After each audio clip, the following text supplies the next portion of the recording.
प्रभु, यही महाराज के किंधा के सरदार हैं जो अपने भाई के हाथों जिंदगी से बेजार हैं।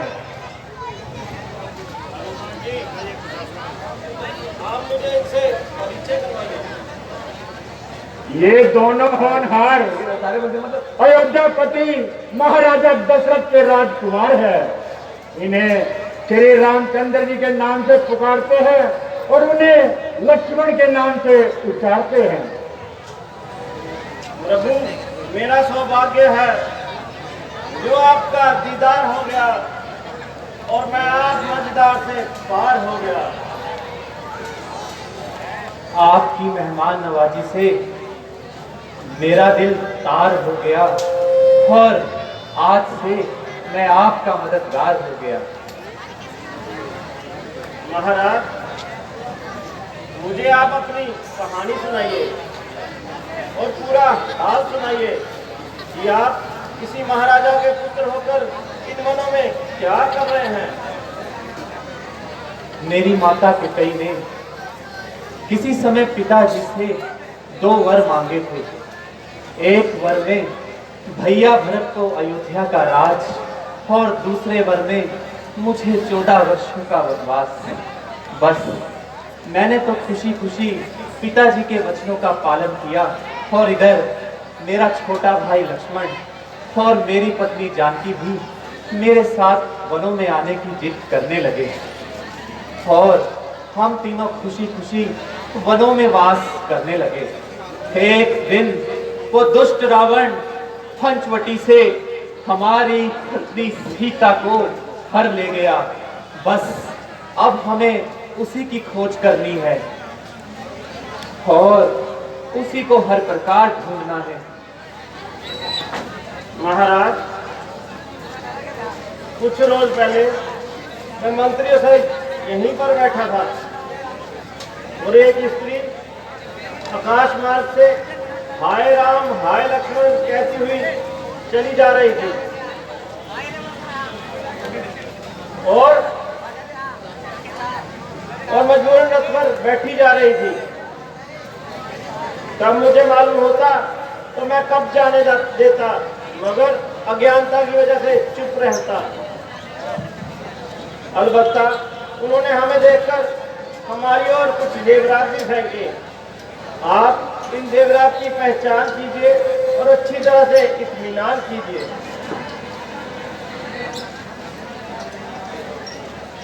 हाँ हाँ, ये सीता की ही साड़ी के टुकड़े हैं। यही उसकी माला के मोती है। ये उसके हाथों का कंगन, यही उसके माथे का तिलक। प्यारी सीते, तुम कहाँ हो?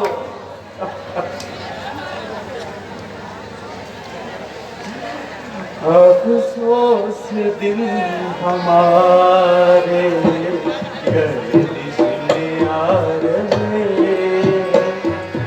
अफसोस दिन हमारे गर्दिश में आ रहे। जेवर तेरे को प्यारी, जेवर तेरे को प्यारी मुझको रुला रहे हैं।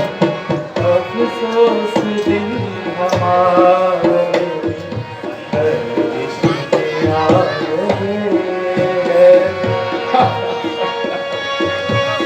जानकी, तुम कौन से पर्दे में हो? कुछ समझ आता नहीं।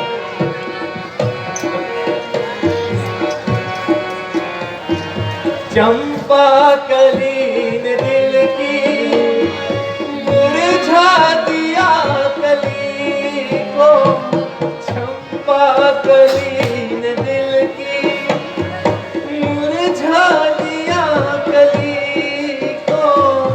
बिछुए बने हैं बिच्छू खाने को आ रहे। अफसोस दिन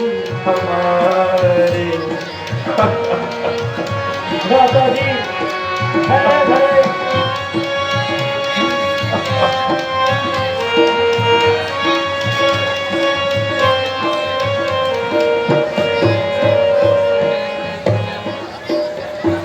नथ और कील ने इस सारे बदन को कीला, नथ और कील ने इस सारे बदन को कीला, कंठा बहार मेरे कंठे सुखा रहे, अफसोस तुम हमारे। हरे हरे भ्राता जी।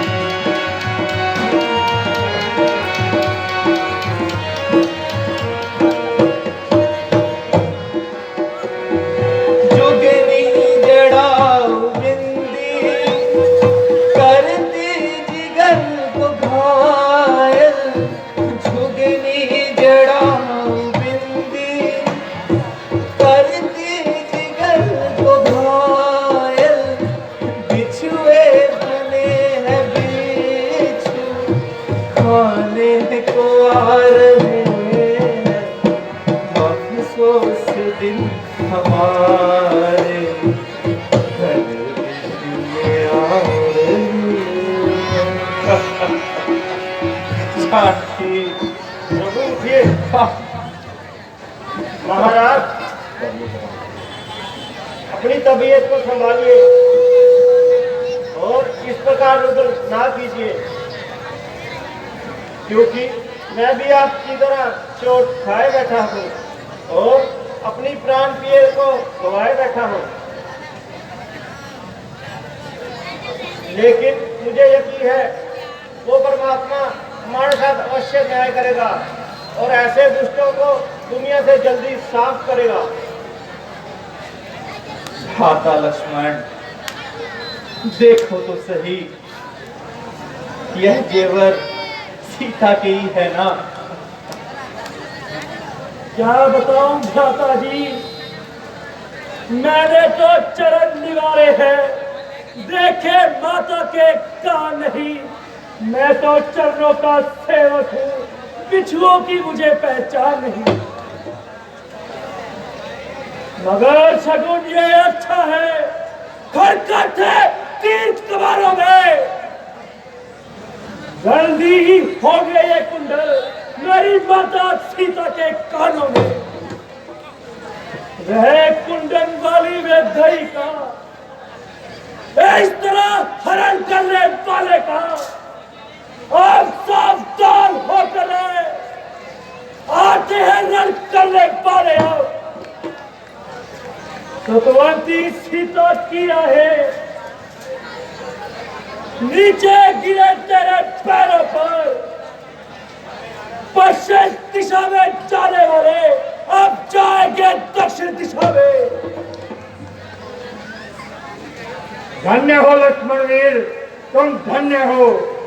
आज नहीं है मान की और ज्ञान की सीमा नहीं, पास भाभी के रहे और कान तक देखे नहीं। अच्छा सुग्रीव जी, अब आप अपनी कथा सुनाइए और भाई से दुश्मनी का कारण बताइए। तो सुनिए प्रभु, एक दिन मैं दानव का पुत्र यावी रात के समय नगर के मुख्य द्वार पर आया और हमें युद्ध के लिए ललकारने लगा। बाली और मैं उसके पीछे भागे और कई योजन तक भागते चले गए। अंत में राक्षस एक गुफा में जाकर छिप गया। मैं गुफा के मुख्य द्वार पर एक मास तक बैठा रहा, परंतु बाली नहीं आया। मैंने सोचा राक्षस ने बाली को मार दिया और मैं गुफा का मुख्य द्वार बंद करके पंपापुर आ गया। वहां मंत्रियों ने मुझे विवश करके राज्य सौंप दिया। कुछ समय पश्चात बाली राक्षस को मारकर वापिस आया और मुझे सिंहासन पर बैठा देख बहुत गहमाया। हे महाराज, उसने मेरी एक न सुनी और उल्टा मुझे राज्य से निकाल दिया और मेरी स्त्री अपने घर में रख ली, और मैंने अपनी जान बचाने के लिए इस गुफा में निवास लिया। इस पर्वत पर बाली नहीं आ सकता। मातंग ऋषि के श्राप में वो बाली यहाँ नहीं आ सकता। ये भाई है कि या जालिम कसाई, दुष्ट को ऐसा करते लाज नहीं आई। हम हर प्रकार से आपके मददगार हैं और आपकी हर प्रकार से सहायता करने को तैयार है। प्रभु, आप मुझ पर इतना एहसान कीजिए, मैं और मेरे साथी भी सीता जी की खोज के लिए अपनी जान तक न्यौछावर कर देंगे। सुग्रीव जी, आप जाइए और बाली को युद्ध के लिए ललकारिए। प्रभु, मैं जाने को तो तैयार हूँ, मगर उसकी ताकत से अच्छी तरह वाकिफदार हूँ। मगर आपकी ताकत का कुछ इत्मीनान हो जाए तो मेरा अच्छी तरह से इत्मीनान हो जाए। ठीक है, कृपया बैठ जाइए, ऐसी कुछ भी बात नहीं है। मामूली से बात के लिए आप खड़े हो जाते हैं, कृपया शांति का दान दीजिए। ये दाएं तरफ से हमारे लोग उठ जाते हैं, कृपया बैठ जाइए, कुछ भी बात नहीं है वहाँ, वैसे इकट्ठे हो रहे हैं। धन्यवाद। ठीक है सुग्रीव जी, आप जाइए और बाली को युद्ध के लिए ललकारिए। जैसी आज्ञा भगवान।